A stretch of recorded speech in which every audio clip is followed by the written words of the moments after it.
கை பிறந்தா ஒரே பத்திரிகை வாங்க வைக்கிறாங்க. மொய் போட வேற காசு இல்லையே. ஏண்டா யாரு இருந்தாவும் ரஞ்சித்தோட ஊருக்கு தானே நாதாரியோட 2 பேருக்கு இதே குழப்பா. காலை பிடிச்சி வெட்டி போடுவாங்க கூட எங்கேயாச்சும் போனது. இந்த மாப்பிள்ள ரஞ்சித் வந்துட்டாப்லே. வாங்க மாப்பிள்ள வந்து நான் வழக்கம் மூலம் இன்னைக்கு வந்துட்டே இருப்பானே தெரியுங்களா. போ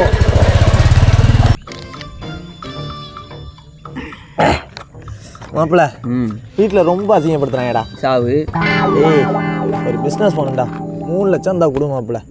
என்கிட்ட 3 லட்சம் எனக்கு தெரிஞ்ச ஒரே நாம் லட்சம் குடும்பச்சான். மாப்பிள்ள அங்கே பார் காடு நிற்குது. தூக்கிடுவோம்.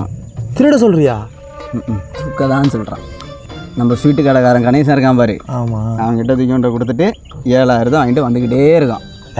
7,000 நாக்கா வலிக்கிறது. நான் 3 லட்சம் கேட்டேன்டா.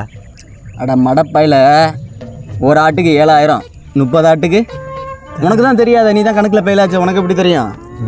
30 ஆட்டுக்கு 3,10,000. 3 லட்சம் உனக்கு, 10,000 கமிஷன் எனக்கு. மிஷின் சக்ஸஸா? சூப்பர் மாப்பிள்ள. வாடி வந்து அங்கவே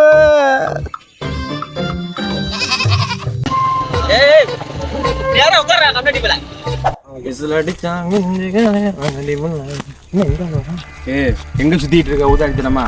நம்ம வீட்டு ஆடை காணுண்டா. என்ன மிச்சது? சரி அது இருந்துட்டு போகுது. ஆடை காணுமே என்ன பண்றது? தேடு இந்த உதாகரோட சேர்ந்துக்கிட்டு.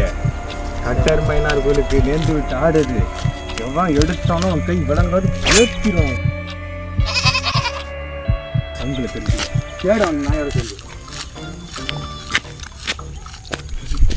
என்ன மாப்பிள்ள உங்கள் அப்பன் ஜாலியாக போயிட்டுருக்கான்?